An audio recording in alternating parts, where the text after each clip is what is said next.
In today's show, the Blazers come back from a road trip to get thrashed by the Jazz. Oof. Well, let's talk about what went wrong and maybe search for a silver lining. Welcome to Locked On Blazers. Let's get into it.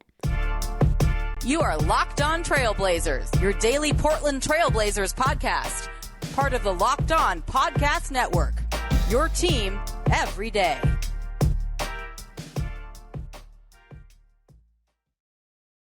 What up, world? It's your past first point guard and Trailblazers reporter, Mike Richmond. You're listening to another episode of Locked On Blazers, part of the Locked On Podcast Network, available wherever you get podcasts and also on YouTube. Thanks for making the show your first listen, coming at you every single weekday, Monday through Friday. So make it a part of your daily routine, make it your first listen.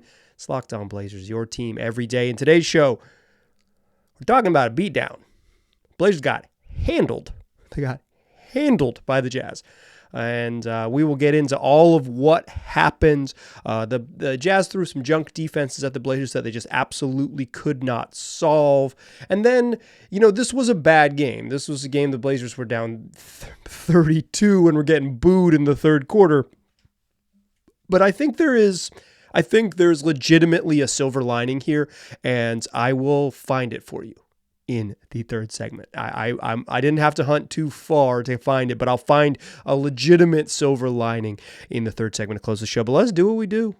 Fastest recap in the West. Blazers lose 122-114. If there's ever a game that hasn't been as close as that, Blazers need a 38-19 fourth quarter to make this a game, and it absolutely was not. They're down 30-38 after one.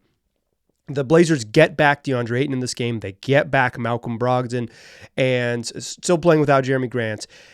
They're more whole than the Jazz, who are still playing without Jordan Clarkson and Lauri Markkanen, who returned from an 8-game absence last night against the Knicks in Utah, sits out the second night of a back-to-back. So it's Taylor Horton-Tucker and Colin Sexton and Simone Fontecchio, Kelly Olynyk and Walker Kessler for the Jazz. That ain't exactly murderer's row. And you know what they did? They did the Blazers like the 27 Yanks. 38-30 after one. Jazz shot 65% in the opening quarter, 10 of 11 in the paint. 20 paint points in the first quarter. Yikes. Blazers down 54-69 at the break. And 54-69 despite making 9 3-pointers and shooting 40% from three in the first half. When you are down 15 and you are shooting well, you are in trouble because your defense ain't stopping nobody. Nobody. And the game was over with 4 minutes left in the third quarter. That's it, and that's all. Blazers find themselves down 92-60 with 4:43 left, and there are light boos coming from the stands. Chauncey Billups takes a timeout with his team down 32, doesn't put his real heavy guns back in the game. Anthony Simons does not check back in the game, and the Blazers lose. They like I said, 38-19 in the fourth quarter to claw back into it, but this game was not competitive. They, cut it to 10 with 80 seconds left in what had been an absolute blowout, and then, chose not to foul with 30 seconds left because the game was over. That's your fastest recap in the West. Blazers lose 122-114. Shaedon Sharpe went 0 for 7 in the first half. The Blazers, they started Anthony Simons, Shaedon Sharpe, Toumani Camara, Matisse Thybulle, and DeAndre Ayton with Malcolm Brogdon off the bench. And then, because of how the Jazz were defending in the first half, they said, okay, we're going to put Malcolm Brogdon in the game too. So they start the second half with 3 guards, Sharpe, Simons, Brogdon, along with Toumani and DA. And Malcolm Brogdon proceeds to airball 2 3-pointers. And the Blazers scored 6 points in the opening 6.5 minutes of the second half. Made a little run there once they were down by 30-something, but they scored 6 points in the opening 6 minutes of the third quarter. The game's over. They're down 30. That's ball game. If you're a long-time listener to the program, you know that I think 29 is the number that nobody comes back from. 32 is more than 29. That's it, and that's all. Let's hit the box score. For the Blazers, Scoot Henderson, 23 points, 10 boards, his first ever double-double, the first rookie, according to Tom Haberstroh of Blazer Broadcasting, the first rookie this year to have a 20-point, 10-assist game. Scoot, my man Sterling, did a lot of work in garbage time, but he was legitimately, he was a bright spot for him. 15 off the bench for Jabari Walker, 18 for Toumani Camara, who I thought Toumani was pretty solid, all things considered, for the Blazers. 14 and 9 for DeAndre Ayton. Shaedon Sharpe finished started 0 for 7 in the first half, finished 1 for 12 with 4 points. Just wasn't good. Anthony Simons, 9 points on 3 of 8 shooting. Who did I miss here? Chris Murray had 6 off the bench. Malcolm Brogdon 9 in his return. Shot all 3-pointers, 3 of 6 from the field. Had 2 air balls. On the Jazz side, Colin Sexton 27 on 11 of 17 shooting. 24 for Simone Fontecchio, who was 5 of 5 from 3. 23 from THT, Talen Horton-Tucker. 10 points, 10 boards, 7 block shots from Walker Kessler, who absolutely dominated the Blazers. More on him in a moment. Off the bench, Ochai Agbaji had 16. Taylor Hendricks had 10, including some uncontested dunks during a lifeless third quarter from the Blazers. 6 from Chris Dunn, 4 from Omar Yurtseven. Just that's your box score. Yeah, I mean, they sucked. Like, we're going to get into it a little bit deeper here because that's the nature of the podcast. But like, they sucked. They came back and they sucked. You come off a road trip and you get your veterans back, and you think you're going to have this special game, and you have a stinker, like a just absolute stinker. I'll claim this one. I'll claim this one. On yesterday's show, shout out to my everydayers. If you're listening to the program every day, shout out to y'all. I truly appreciate my everydayers. But yesterday's show was a mailbag episode, and I talked about 2 players. I focused on 2 players at the end of the program. One was Duop Reith, and the other one was Shaedon Sharpe, actually in reverse order. Excuse me, that was 2 days ago. It was earlier this week. I talked about Shaedon Sharpe, Duop Reith in separate episodes, but celebrating my man WAP, talking about what a heater Shaedon Sharpe has been on in back-to-back episodes, rather, not the same episode. I'm getting confused a little bit. But that's who I've been highlighting this week. It's the play of Duop Reith, who's been surprisingly good, and the play of Shaedon Sharpe, who's been an absolute heater. And Shaedon Sharpe goes 0 for 7 in the first half, 1 of 12, had probably his worst game of the season, 1 of 12 on 4 points on 1 of 12 shooting. I thought he also had an awful defensive game, just not engaged. There was one play in the second quarter where he didn't switch on a pick and roll, and Chauncey Billups just yelled at him, just put his full extended hands out and said, like, what the hell are you doing? And I felt the same way, but I'm not a position of authority within the Blazers franchise. I'm just some dude with a microphone. So Shaedon Sharpe gets the Locked On Blazers curse, and then Duop Reith, who I said had been quietly the Blazers' most positively impactful player, not part of the rotation.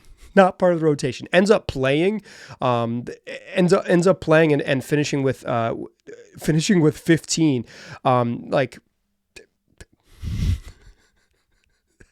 Of course, he gets garbage time minutes, but in the regular run of play, Duop doesn't even play. Moses Brown is the second center off the bench behind DeAndre Ayton because I guess they wanted more size. I just legitimately don't understand that at all. And then Ayton kind of aggravated his knee a little bit late in the first half, and he went to the bench, and that's when Duop finally came into the game and finally made an appearance, and then he played a bunch of garbage time. But assuming regular, non-blowouts and regular plan, Duop wasn't even going to play. He wasn't even going to play. Unbelievable.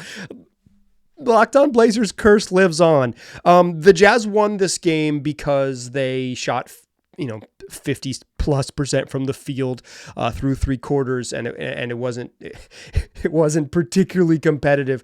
You shooting 56% and make 10 threes, and the Blazers shooting under 40% after 3 quarters. The game's over. But they also won this game because they threw a junk defense at the Blazers that they just absolutely could not solve. Let's talk about the defense. Let's talk about energy. Let's talk about playing through it in the second segment. We will do all of that. Before we get there, though, let's talk about Dave. Dave is the banking app that wants to help you get right. It's trying to help you level the financial playing field. When you download Dave, you get up to $500 in 5 minutes or less. No credit check, no late fees. It's part of Dave's extra cash account. Advance the money you need with no interest, and then you can settle up later. You can even build credit when you settle up on time. So they'll give you some money because you need it and you're strapped before payday, and then by paying them back, you can improve your credit score. Download Dave today at dave.com/LockedOnNBA. That's dave.com/LockedOnNBA. You get up to $500 in 5 minutes or less. No credit check, no late fees. Download the Dave app. That's D-A-V-E, the Dave app, or go to dave.com/LockedOnNBA for terms and conditions. Go to dave.com/legal. Eligibility criteria and instant transfer fees apply. Banking services provided by Evolve, member FDIC. All right. Let's talk about what the Jazz did on defense. Will Hardy's a good coach. Jazz don't have a very good record. Jazz might end up trading away some veterans and end up with like a straight up bad record this year. But Will Hardy's a good coach. Dude can coach. Proved he could coach last year. Has a worse roster this year. Still a good coach. Your players play. That's the most important part.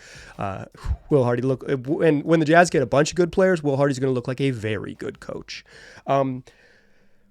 He threw a box and one at the Blazers. So he allowed his starters. You know, the Jazz are playing without Keontae George, who's hurt, without Jordan Clarkson, without Lauri Markkanen. They're on a second night of a back-to-back. The Blazers have a rest advantage. They're at home. This is a game that this is the first game all year long that the Blazers are favored to win. Yeah, and they're down 32 with 4 minutes left in the third quarter, and they pulled the plug, and that was that, right? But the reason that they got down big was there were multiple layers to it, and I'll kind of unpack the layers here in this second segment. But because they're a little shorthanded, I think Will Hardy was comfortable throwing a funky look at the Blazers. So he said, all right, Colin Sexton, get in there and face guard Anthony Simons, and then we'll zone up behind you, box and one. So 4 guys at the zone, typically like 2 at the elbows, top of the key, 2 at the blocks at the bottom of the paint, and then you face guards Ant. And the Blazers couldn't shake it. They couldn't shake it. They didn't. The Jazz didn't only play that way, but they played a ton of that box and one, and it really messed up the Blazers. Their half-court offense was horrific. I'm not even I'll spare you reading the numbers from Cleaning the Glass, but like outrageously bad. And Portland is already a bad offensive team, right? They've been pretty much bad all year on offense, and then you throw this junk defense at them that they just couldn't solve. They did not have a solution for it. And you know, when you see it in the first half, I think it's like, all right, we're going to go into halftime and we're going to draw up 3 box and one beaters. We're going to here's what we're going to do. Okay, here's how we're going to beat it. Try this, try that. But they didn't come out of halftime with a solution. And then when Anthony Simons went to the bench in the third quarter, they played a box and one on Anthony Simons, and the game just ended. Or excuse me, on Shaedon Sharpe. Ant goes to the bench, and they play the box and one Shaedon Sharpe, and the game is over. It's just over. It's just like, no, okay, well, we can't solve that. But see you later. And at that point, Chauncey Billups kind of grasping at straws. He's at some point puts in Chris Murray and Skylar Mays, and it's clear that this one's over, and they're just kind of like, okay, we're not going to win. Let's rest up. No need to play Malcolm Brogdon and DeAndre Ayton. No need to play Anthony Simons again. Let's just get out of here. But you know, you put they didn't have a solution for it. And to me, it's not that it's not that they couldn't solve it. It's that they didn't seem to have a plan to solve it. I think that is the damning part here for the Blazers. They did not come out of the halftime with like 3 ways or one way that we're going to try to beat the box and one. They never got there. But I think the box and one was like a thing that really took the Blazers out of it. But this was a game where they couldn't stop the Jazz. And that was the biggest problem here. The biggest problem was that the Blazers defense was not in attendance. I won't put on the coaching staff. Players got to play. Chauncey Billups has coached them up to be a pretty competitive defense all year. Tonight they weren't competitive. that's on the guys. The guys have to play harder. Some of it, Jazz shoot really well. Simone Fontecchio'd comes out and shoots really well early in the game, and it's like, darn. And then the Blazers let that bleed over to their defensive effort. So a lot of their defense, or a lot of their offense, comes off turnovers. They're the number one team in the league in forcing turnovers. They're not forcing turnovers. Jazz have one turnover in the first quarter. They shoot 65%, and the Blazers just never got wind in their sails. So it's a combination of all those things. They can't stop the Jazz, and they can't get out and run, so their offense starts to suck. And when their offense starts to suck, they stop bringing it on defense. So now all of a sudden, the offense has wilted because of a junk defense and a tough shooting night from their stars. Like, they just needed Shaedon Sharpe to break.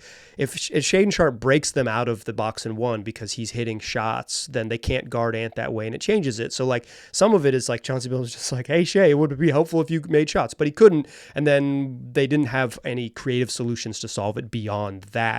And then that energy just carries over on defense. The Blazers just stopped playing hard on defense, particularly in the third quarter. They were getting outworked.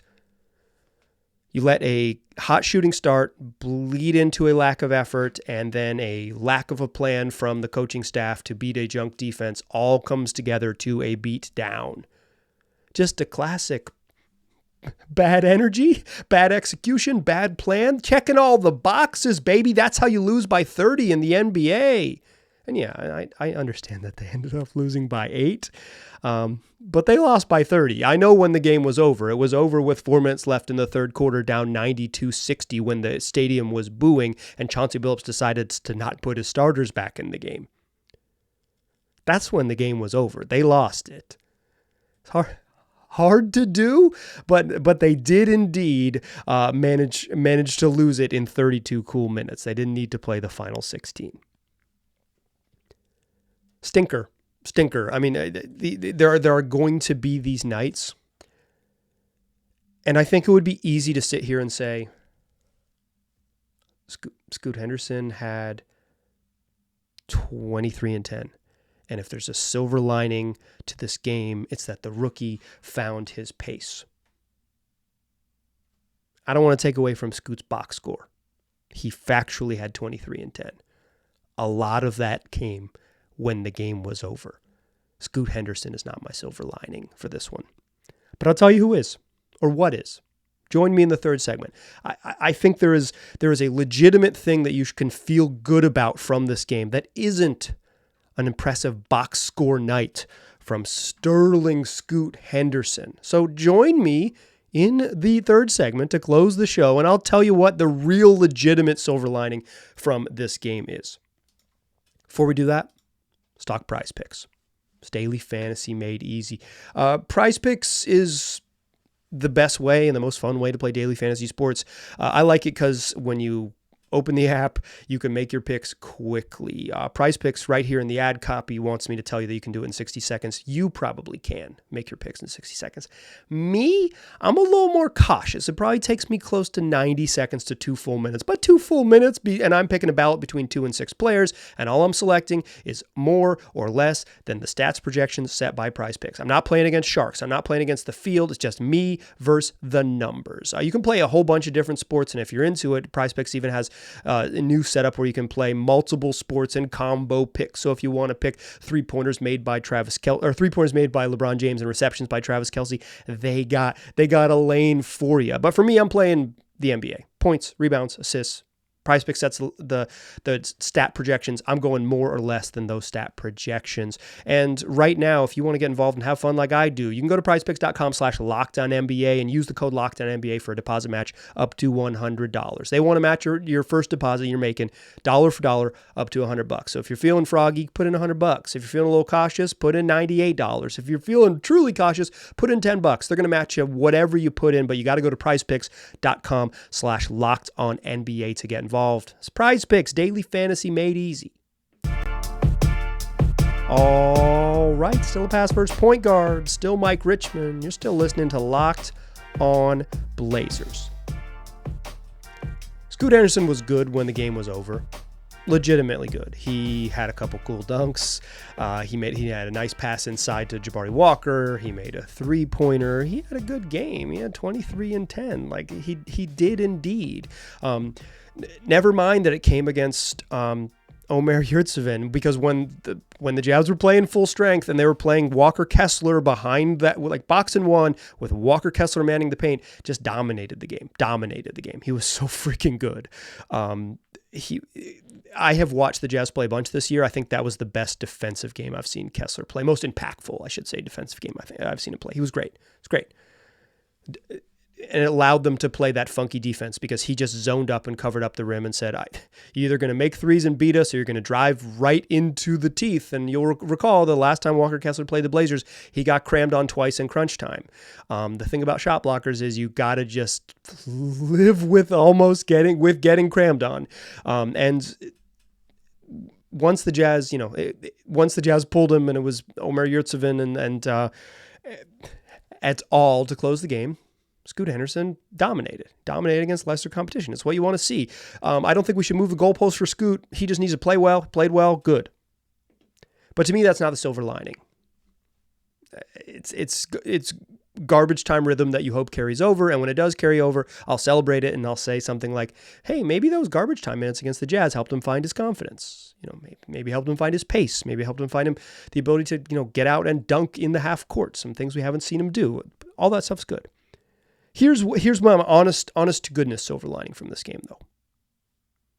This felt like an outlier. The Blazers are not very good. Let's call a spade a spade. They're 6-17 through 23 games. Like they're not very good. They're not a good basketball team. They're young. They're growing into whatever they're going to be next.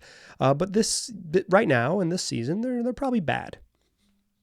It is what it is. They're probably bad. But they don't get punked. They got absolutely handled by OKC. And they lost the game by 28 to Philly. But really, that was an 8-point game at halftime, and they just couldn't hang in the second half. Sometimes it happens. This was a 15-point game at halftime that the Blazers let get away. They got punked immediately, and the ball game was over. Out of the 23 games, I would say the Blazers have twice played games that were fully non-competitive in the fourth quarter. The Philly game's pretty close to non-competitive, so probably three non-competitive games out of 23. 3 non-competitive losses out of 17.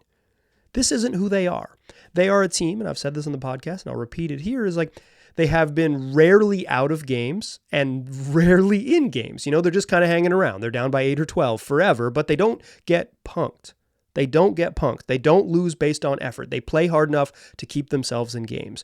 And they play hard enough to come back in games. They play hard enough to erase double-digit deficits and make other teams put their starters back in. They play hard enough that typically the final 4 minutes, the other team has its best players on the floor because they need to win and close out the Blazers because they're pesky. We're very pesky tonight. They were flat to start the game, and it bled over to all of their other problems, and then their offense never got going against a smart Jazz defense. Junky, but smart Jazz defense.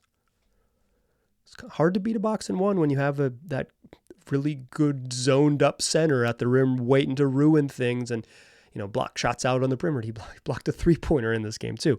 I'm telling you, Kessler was great. Should have stayed at Carolina. But I think the true reason to feel optimistic about this game is I had the feeling watching it like, this doesn't happen very much. Like this doesn't happen to them very much. They're typically in games. And the mark of this team has been that they are hanging around and they won't go away, and they are a tough out. And that's kind of what you hope they'll be, is that they're just good enough to keep your attention up deep into games. And you'd like them to win a little bit more. That's what I mentioned after that Clipper game. Is like, that's a game you want to win. Up 1 with the ball with 90 seconds left, because there's going to be games like this. I mean, maybe not like this where you lose by 30 to the Jazz, to the short-handed Jazz, but like there's going to be games when you play poorly and it's just like, well, we didn't have it. When you do play well, you want to win because, there are going to be some nights where they're at a severe talent deficit, and it's just going to be really tough. So when you have those nights, when you do make 19 threes on the road, you want to find a way to get a victory because you're not always going to have them. I think that if you are searching for what to feel after this game, I'm not going to tell you how to feel. I actually don't think that's my role at all. How I feel after watching this game is that this one felt not like oh no, this is who they're about to be, but oh no, we haven't seen them do this very much. We've seen them come up short in fourth quarters where they're just like, oh, the offense doesn't exist, and they lose the final 8 minutes because they cannot score. They've had a couple games this year where they've made one basket in the final 8 minutes of games. It's like, whoops. But they were in it, so the final 8 minutes, right? They were in it. It's just like the offense disappears, and that's a talent thing. It's not an energy, heart, interest thing. The Blazers got punked, and the Jazz beat them by outplaying them effort-wise in that third quarter. They blew the game open because the Jazz were playing harder than them. That's frustrating. But the silver lining for me is that has not been the norm. Last year it was the norm a couple times. The first year with Chauncey Billups was the norm all the time. The team would quit. Hasn't been this group. This group doesn't quit. And so the challenge for them is to continue to be that tough out. And the good news is they got 4 more home games. They've been a better road team than a home team so far, but they got home games. Dallas and Golden State this weekend. So the next time you hear my voice on this very podcast, which I do every day, every weekday, we will recap both of those games. So Mavs, Warriors, look for it. Warriors game is Sunday evening, so look for the podcast in your feed late Sunday night. YouTube probably come out Monday morning, but if you're an audio listener, late Sunday night, check me out there. We will talk about those 2 games. Warriors lost again. 7 straight on the road. 2024 draft pick. But the test for this Blazer team and the test for sort of like how they're built is like, how do they respond? It's not about shot making. It's not about winning. They could lose both of these games and it would be fine. It is a temperament question. Do they come out and play their butts off? Do they come out and have games where the question of their effort and want to doesn't come up? Because the effort was not there in the second half tonight. They got outplayed because they weren't playing hard enough. In the words of Nate McMillan, heavily redacted, if you freak with the game, the game will freak with you. The Blazers, you don't mess with the game. You don't play hard, you get punked. They got punked. They don't do that often. See if they can right the ship over the weekends. Talk to you Sunday night. Tell your friends about the show. 5 days a week, wherever you get podcasts. I appreciate you listening. I'll talk to you soon.